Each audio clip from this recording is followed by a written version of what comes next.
اچانک مجھے دور سے کوئی آتا نظر آیا۔ چال ڈھال سے میں پہچان گیا کہ وہ رفا ہے۔ میں چونک کر کھڑا ہو گیا۔ اس کا رخ میری ہی جانب تھا۔ ہیلو ہیلو مس، آپ اس وقت؟ مجھے بھی تمہاری طرح نیند نہیں آ رہی تھی۔ یہاں کیا کر رہے ہو فرزان؟ کچھ نہیں، بس یوں ہی نیند نہیں آ رہی تھی سو چلا آیا۔ میں بیٹھ جاؤں؟ تشریف رکھیے۔ ارے تم کیوں کھڑے ہو گئے؟ بیٹھو نا۔ اس نے میرا ہاتھ پکڑ کر مجھے اپنے نزدیک بٹھا لیا۔ شکریہ مس رفا۔ تکلف چھوڑو، یہاں میرے اور تمہارے علاوہ کوئی نہیں ہے۔ مجھے اس کے لہجے میں خطرے کی گھنٹیاں سی بجتی محسوس ہوئی، تاہم میں خاموشی سے بیٹھ گیا۔ نیند کیوں نہیں آئی؟ بس کوئی خاص بات نہیں ہے۔ تم وہ نہیں ہو جو نظر آتے ہو۔ کیا مطلب؟ میں تمہارے بارے میں بری رائے نہیں رکھتی۔ میں تو کچھ بھی نہیں ہوں مس رفا۔ مجھے اپنے بارے میں نہیں بتاؤ گے؟ وہ میرے قریب کھسک گئی۔ میں تمہیں پسند کرتی ہوں فرزان۔ مس رفا کھل جاؤ فرزان، میرے سامنے کھل جاؤ، میں دوست ہوں تمہاری۔ آپ کیا معلوم کرنا چاہتی ہیں؟ تمہارے بارے میں۔ میں آپ کا خادم ہوں۔ اس سے پہلے کیا تھے؟ کچھ بھی نہیں۔ خیر تمہاری مرضی، اگر تم نہیں بتانا چاہتے تو میں تمہیں مجبور نہیں کروں گی۔ ویسے میری خواہش تھی کہ تم میرے اوپر اعتماد کرتے۔ میں تمہیں پسند کرتی ہوں، چاہنے لگی ہوں تمہیں۔ مس رفا تم کچھ بھی ہو فرزان، مجھے اپنا لو، میں ڈیڈی سے کہہ کر تمہاری زندگی بنا دوں گی۔ اس نے میری گردن میں باہیں ڈال دی۔ میرے سوچنے سمجھنے کی قوت سلب ہو گئی تھی۔ میں ساکت رہ گیا تھا۔ میں نے رفا کی پذیرائی نہیں کی، لیکن میری خاموشی سے اس کا جنون بڑھتا چلا گیا، اور مجھے اس وقت ہوش آیا جب ایک گناہ سرزد ہونے جا رہا تھا۔ رفا سخت جان میں تھی، اس کا چہرہ آگ کی طرح دہک رہا تھا۔ میں ایک دم الگ ہٹ گیا۔ رفا! فرزان اب اپنے خیمے میں واپس چلی جا مس رفا۔ تمہیں کیا ہو گیا؟ کہ میں حسین نہیں ہوں؟ براہ کرم واپس چلی جا مس۔ تم میری توہین کر رہے ہو۔ آپ چلی جائیے، ورنہ میں کیوں اپنی موت کو آواز دے رہے ہو؟ خدا کے واسطے چلی جائیے، آپ میرے مالک کی بیٹی ہیں۔ میں نمک حرام نہیں ہوں، میں آپ کا احترام کرتا ہوں، میں گیری مین کا احترام کرتا ہوں۔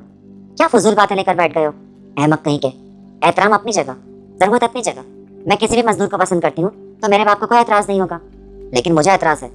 میں تمہیں تباہ کر دوں گی۔ تباہ؟ تباہ تو میں پہلے ہی ہوں مس رفا۔ میں آخری بار کہہ رہی ہوں، یہ حماقت مت کرو۔ آئی ایم سوری مس رفا، میں آپ کی خواہش پوری نہیں کر سکوں گا۔ میں تمہیں آخری موقع دے رہی ہوں، میری محبت قبول کر لو، ورنہ میری نفرت کا شکار ہو جاؤ گے، کچھ بھی ہو جائے۔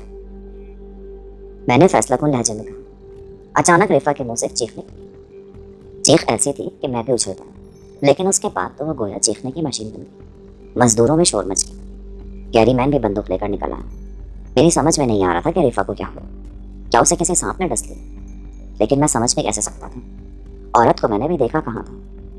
مزدوروں اور گیری مین نے ہمیں چاروں طرف سے گھیر لیا۔ میں حیران و پریشان کھڑا تھا، اور رفا لباس سے بے نیاز زمین پر پڑی تھی۔ ڈیڈی ڈیڈی بچاؤ مجھے اس بھیڑیے سے۔ تب گیری مین نے میری طرف دیکھا۔ کیا بات ہے؟ تب صورتحال میری سمجھ میں ہے، لیکن میں سنبھل نہیں سکا۔ رفا اتنی جلدی قدم اٹھائے گی مجھے گمان بھی نہ تھا۔ فرزان کیا ہے سب؟ میں بتاتی ہوں ڈیڈی، مجھے نیند نہیں آ رہی تھی، میں یوں ہی اپنے خیمے سے نکل آئی۔ یہ بدماش شاید پہلے سے ہی میری طاق میں تھا، یہ میرے پیچھے پیچھے یہاں تک پہنچ گیا، اور پھر اس نے، اگر آپ لوگ نہ جاتے تو نہ جانے میرے ساتھ کیا سلوک کرتا۔ فرزان! گیری مین غضبناک آواز میں چیخا، اور اس نے رائفل میری طرف تان لی۔ شدت جوش میں اس نے میرے اوپر گولی چلا دی۔ اگر میں اچھل کر ایک طرف نہ ہٹ گیا ہوتا تو کہانی ختم ہو جاتی۔ رفا کے الزام اور گیری مین کے رویے پر مجھے بھی غصہ آ گیا۔ گیری مین کا دوسرا فائر بھی میں نے خالی دیا، پھر جھپٹ کر میں نے اس کے ہاتھ سے رائفل چھین لی۔ ہوش میں آ گیری مین! لیکن گیری آپے سے باہر ہو رہا تھا۔ اس نے مجھ سے لپٹنے کی کوشش کی، لیکن میرے طاقتور گھونسے نے اسے زمین چٹا دی۔ مجھے مزدوروں کی طرف سے خطرہ تھا، لیکن نہ جانے کیوں کسی مزدور نے گیری مین کا ساتھ دینے کی کوشش نہیں کی۔ اگر یہ ہاتھ کافی ہے تو اٹھو اور سنجیدگی سے میری بات سنو، ورنہ میں تمہاری شکل بگاڑ دوں گا۔ کمینے، کتے، نمک حرام! گیری دوسرا گھونسا کھانے کے موڈ میں نہیں تھا۔ کاش میں نمک حرام ہی بن جاتا، لیکن تمہیں میری بات ضرور سننا پڑے گی گیری۔ نکل جا، میں کہتا ہوں ہٹ جا میرے سامنے سے۔ میں تجھے مار نہ سکا تو خودکشی کر لوں گا۔ میں ضرور چلا جاؤں گا گیری، لیکن سنو، عقل استعمال کرو۔ میرا لباس دیکھو، کیا تمہیں اس پر کوئی شکر نظر آتی ہے؟ کیا مطلب ہے اس بات کا؟ اس کے علاوہ اپنی لڑکی کا لباس دیکھو، اگر لباس زبردستی اتارا جائے تو اس پر کچھ شکنیں ضرور ہونی چاہیے۔ اور پھر تمہاری لڑکی لباس سے آ رہی تھی جبکہ میں پورے لباس میں تھا، کیا زبردستی ایسے کی جاتی ہے؟ کمینے، تو مجھ پر الزام لگا رہا ہے؟ نہیں مس رفا، تمہارے باپ کو اپنی نمک حلالی کا یقین دلا رہا ہوں۔ میں کہتا ہوں چلا جا، اسی وقت چلا جائیں یہاں سے۔ گیری مین اپنے ہونٹ سے نکلنے والا خون صاف کر کے پھر رائفل کی طرف جھپٹا۔ اوکے گیری مین، لیکن ایک گھوڑا، ایک رائفل اور تھوڑا کھانے پینے کا سامان چاہیے، اس کے بغیر میں نہیں جاؤں گا۔ دیکھا تم نے اس کی سفارش کی تھی؟ گیری اپنی بیوی کی طرف دیکھ کر دھاڑا۔ اور تمہاری بیٹی نے بھی کی تھی گیری مین، میں نے طنز سے کہا۔ اسے گھوڑا دے دو ورنہ۔ گیری مین مزدوروں کی طرف رخ کر کے بولا، آؤ دوستو، مجھے گھوڑا دے دو ورنہ مسٹر گیری مین خودکشی کر لیں گے۔ میں وہاں سے چل پڑا، لیکن اب میں اتنا بے وقوف بھی نہیں تھا۔ مزدوروں نے مجھے میرا مطلوبہ سامان دے دیا اور گیری نے چالاکی سے مجھے دوبارہ گولی مارنے کی کوشش کی، لیکن میں ہوشیار تھا۔ اس کے دونوں فائر خالی کر دینے کے بعد میں نے گھوڑا اس کے اوپر چڑھا دیا اور اس کی گردن پر ایک لات رسید کر دی۔ جب کبھی عقل آئی گیری مین تو مجھے بے قصور سمجھ لینا۔ مجھے افسوس ہے مس ریفا، میں نے آپ کو کسی قابل نہیں سمجھا۔ امید ہے آپ مجھے یاد رکھیں گی۔ ریفا نے نفرت سے زمین پر تھوک دیا اور میں نے گھوڑے کو ایڑ لگا۔ رات کا وقت خوفناک جنگل میں سفر کرنا بے حد خطرناک تھا، لیکن اس کے علاوہ کوئی چارہ بھی نہیں تھا۔ ان لوگوں سے کافی دور نکل آیا میں، لیکن سچی بات ہے کہ میں خوفزدہ بھی تھا اور میرا گھوڑا بھی۔ بہرحال رات کاٹنے کے لیے ایک اونچی پتھریلی جگہ کا انتخاب کیا، لیکن میں گیری مین سے اتنا دور نکل آیا تھا کہ اب اس کے خیموں کی روشنی بھی نظر نہیں آ رہی تھی۔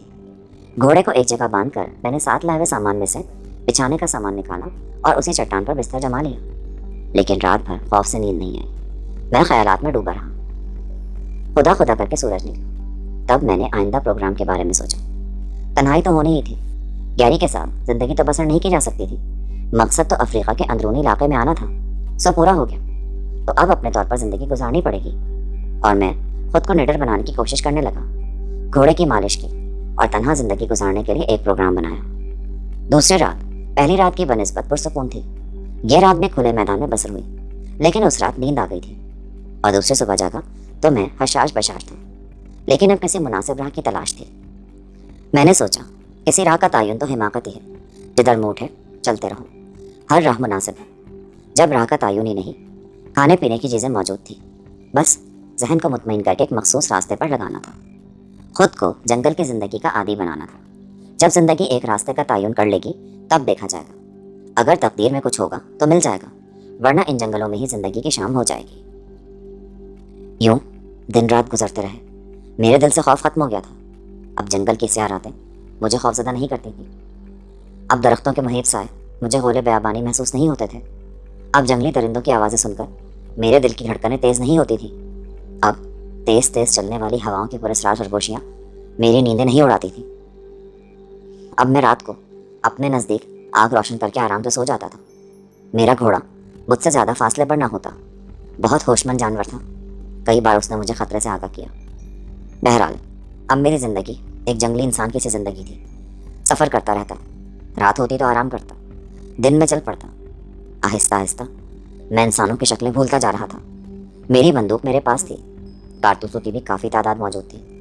اب تک میں نے صرف چند کارتوس استعمال کیے تھے گوشت کی ضرورت پوری کرنے کے لیے۔ ایک دفعہ ایک چیتے پر گولی چلائی، وہ زخمی ہو کر بھاگ گیا۔ بعد میں اس نے 3 راتوں تک میرا پیچھا کیا، لیکن میں نے اسے کامیاب نہیں ہونے دیا۔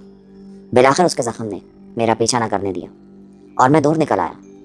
لیکن ایک رات جب میں آرام کرنے لیٹ گیا تھا، میرا گھوڑا آرام سے بیٹھا فضا میں کھر کھر کر رہا تھا۔ اچانک کہیں دور سے زلزلے کی سی کیفیت کا احساس ہوا، ایک عجیب سی آواز ابھری تھی۔ حساس جانور نے اس آواز کو محسوس کیا اور اچھل کر کھڑا ہو گیا۔ جس جگہ ہم لوگ قیام پذیر تھے وہ عام سی جگہ تھی، کسی حفاظت کا بندوبست نہیں تھا۔ میں اس آواز کی حقیقت جاننے کی کوشش کرنے لگا اور پھر اس آفت کا مقابلہ کرنے کی حفاظتی تدابیر کرنے لگا۔ سب سے پہلے میں نے اپنا سامان گھوڑے پر بار کیا اور تیار ہو گیا۔ زمین ہل رہی تھی، لیکن انداز زلزلے کا نہیں تھا۔ آواز بتدریج بڑھ رہی تھی اور میں آنکھیں پھاڑ پھاڑ کر چاروں طرف دیکھ رہا تھا، لیکن گھوڑا مجھ سے زیادہ حساس تھا۔ اس نے زور زور سے آوازیں نکالنا شروع کر دی اور میرے کندھے پر منہ رگڑنے لگا۔ تب میں نے بھی اس سیاہ سیلاب کو دیکھا جو سونڈیں اٹھائے ہوئے بے تحاشا دوڑ رہا تھا۔ ہاتھیوں کا خوفناک غول جو ایک طویل رقبے میں پھیلا ہوا تھا اسی طرف آ رہا تھا جدھر میں موجود تھا۔ یہ غول مجھے اسی طرح رونتا ہوا گزر جائے گا جیسے کبھی میرا وجود تھا ہی نہیں، صرف چند دھبوں کے علاوہ کچھ نہیں ملے گا۔ میرا گھوڑا سخت بے چین تھا اور اس کی بے چینی ہی سے ان کے بچاؤ کی ترکیب میرے ذہن میں آئی۔ چنانچہ دوسرے لمحے میں گھوڑے پر سوار ہو گیا اور اسی طرف دوڑ پڑا جدھر ہاتھیوں کا رخ تھا۔ گھوڑا بے جگری سے دوڑ رہا تھا، ہاتھیوں کی آواز سے زمین ہل رہی تھی اور رات کی تاریکی میں اور میرا گھوڑا زندگی بچانے کے لیے بھاگ رہے تھے۔ ہماری رفتار ہاتھیوں کی رفتار سے کہیں زیادہ تھی۔ اس وقت صحیح معنوں میں گھوڑے کی خصوصی حساسیت کام آ رہی تھی، ورنہ رات کی تاریکی میں تو مجھے تھوڑے سے فاصلے کی چیز بھی نظر نہیں آ رہی تھی۔ درختوں کے گھنے جنگل اور اس کے بعد ایک چھوٹے سے میدان سے گزر کر ہمیں پتھریلے علاقے میں پہنچ گئے، اور پھر گھوڑا ایک اونچے ٹیلے پر چڑھنے لگا۔ ٹیلا کافی بلند تھا۔ گھوڑا چونکہ خود بھی خوفزدہ تھا، اس لیے اس نے پوری قوت سے چڑھائی طے کی اور ٹیلے پر پہنچ گیا۔ ہاتھیوں کے دوڑنے کی آوازیں یہاں بھی آ رہی تھی۔ وہ فاصلہ کافی تھا، ظاہر ہے ان کا رخ ادھر ہی تھا۔ بہرحال میں خوفزدہ نگاہوں سے گھوڑے کی پشت پر بیٹھا ان کالی بناؤں کا انتظار کرتا ہوں۔ ہاتھیوں کی خوفناک چنگھاڑیں سنائی دے رہی، اور پھر سامنے غول دوبارہ نمودار ہوا۔ کیا وہ اس ٹیلے پر بھی چڑھائیں گے؟ میں نے سوچا۔ مشکل تھا۔ بہرحال فی الحال یہی محفوظ جگہ تھی، لیکن بدبخت ہاتھیوں نے مجھے دیکھ لیا تھا۔ نہ جانے جنگل کے ان وحشیوں کو مجھ سے کیا دشمنی ہو گئی تھی۔ غول آگے بڑھ گیا، لیکن 10-12 ہاتھی ٹیلے کے پاس رک گئے۔ انہوں نے سونڈوں سے ٹیلے کو ٹٹولا اور 2 ہاتھیوں نے اوپر چڑھنے کی کوشش کی۔ نہ جانے کیوں میرے بدن میں بھی گرمی آ گئی۔ میرا خوف زائل ہو گیا اور میں نے بندوق سنبھال لی۔ بڑی ہوشیاری سے میں نے آگے والے ہاتھی کی آنکھ کا نشانہ لیا اور فائر کر دیا۔ گولی ٹھیک نشانے پر پڑی تھی۔ ہاتھی خوفناک انداز میں چنگھاڑا اور اس نے پلٹ کر بھاگنے کی کوشش کی، لیکن چونکہ ٹیلے پر کافی چڑھایا تھا اسی لیے لڑک گیا۔ دوسرا ہاتھی اس کی لپیٹ میں آ گیا۔ تب میں نے دوسرا فائر کیا اور نیچے کھڑے ہوئے ہاتھی بھاگ گئے۔ زخمی ہاتھی ٹیلے کے نیچے تڑپ رہا تھا۔ بہرحال تھوڑی دیر کے بعد اس ہاتھی کے سوا وہاں کوئی دوسرا ہاتھی نہ تھا۔ میں نے احتیاطاً زخمی ہاتھی پر 2 گولیاں اور چلائیں۔ وہ ٹھنڈا ہو گیا، لیکن وہ رات میں نے اسی ٹیلے پر گزار دی۔ دوسری صبح میں نے ٹیلے کے اطراف میں دیکھا، اس کے عقبی سمت میں رانو کوزے بہ رہا تھا۔ رات کو بھی میں نے اس دریا کی آوازیں سنی تھی، لیکن اندازہ نہیں تھا کہ وہ اتنا قریب ہے۔ بے اختیار میرا جی نہانے کو چاہا اور میں گھوڑے سمیت نیچے پہنچ گیا، لیکن دریا کا تیز بہاؤ دیکھ کر میرے حواس درست ہو گئے۔ میں دریا میں اترنے کی ہمت نہ کر سکا اور کنارے پر ہی نہانے لگا۔ گھوڑا بھی ایک کنارے پر پانی پی رہا تھا۔ تب اچانک میں نے دریا کے تیز بہاؤ میں جگمگاہٹیں دیکھی اور میں اچھل پڑا۔ ہاں، وہ ہیرے تھے، قیمتی پتھر جو انسانی زندگی میں بہت بڑا دخل رکھتے ہیں۔ میں ساکت رہ گیا تھا۔ میرے خوابوں کی تعبیر میرے سامنے تھی، لیکن دریا کے تیز بہاؤ میں قدم رکھنا موت کو دعوت دینا تھا۔ اور بہرحال میں ایک ہوش مند انسان تھا۔ چنانچہ میں نے فیصلہ کیا کہ دریا کے کنارے کنارے اس طرف بڑھوں جدھر سے دریا آ رہا ہے۔ ممکن ہے کوئی مناسب جگہ مل جائے۔ تب میرے دوستوں، میں نے دریا کے کنارے کنارے سفر شروع کر دیا۔ دن رات کا سفر، اور نہ جانے کتنے سورج گزر گئے، لیکن دریا ہر جگہ یکساں تھا۔ مجھے مایوسی ہونے لگی۔ میں نے سوچا 2 ہی راستے ہیں، یا تو زندگی داؤ پہ لگا دی جائے یا پھر ہیروں کا خیال چھوڑ دیا جائے۔ اس طرح میں کہاں تک سفر کروں گا؟ تب میں نے فیصلہ کیا کہ دریا کے کنارے 1 دن اور 1 رات کا آخری سفر کروں گا۔ اگر اس وقت بھی دریا ٹھیک نہ ہو تو پھر دونوں راستوں میں سے ایک پر عمل کروں گا۔ ہیروں کے حصول کا خیال میرے لیے بہت بڑی حیثیت رکھتا تھا۔ افریقہ کے ان ویران خطوں میں میری آمد کا مقصد ہی یہی تھا۔ میں یہاں سے اتنا لے جانا چاہتا تھا کہ اپنے باپ سے زیادہ دولت مند بن جاؤں اور اسے بتاؤں کہ جو کچھ میں نے کہا تھا وہ ٹھیک تھا۔ اور پھر میں نے سفر شروع کر دیا۔ میرے اوپر دھند سوار تھی، جس کی وجہ سے میں نے بے زبان گھوڑے کا بھی خیال نہ کیا۔ اور دوسری رات کے سورج نے مجھے ایک بستی دکھائی، چھوٹے چھوٹے جھونپڑوں پر مشتمل بستی جو ایک بڑے پہاڑ کے دامن میں آباد تھی۔ خوخار لوگوں کی بستی۔ افریقہ کے دور دراز وحشیوں کے بارے میں مجھے کچھ معلوم نہیں تھا۔ وہ وحشی ضرور تھے، لیکن بہرحال انسان تھے۔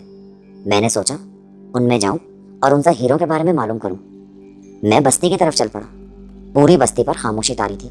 لوگ اپنے اپنے جھونپڑوں میں تھے۔ کوئی آواز نہیں تھی، کوئی انداز نہیں تھا۔ ہاں، بستی کے داخلی حصے میں نیم اوریا لباسوں میں ملبوس چند لوگ ایک قطار میں کھڑے تھے، اور خاموش کھڑے ہوئے لوگوں کی نگاہیں جو بھی میرے اوپر پڑی ان کے منہ حیرت سے کھل گئے۔ پھر انہوں نے مسرت بھرے نعرے لگائے اور میری طرف دوڑ پڑے۔ وہ زور زور سے چیخ چلا رہے تھے۔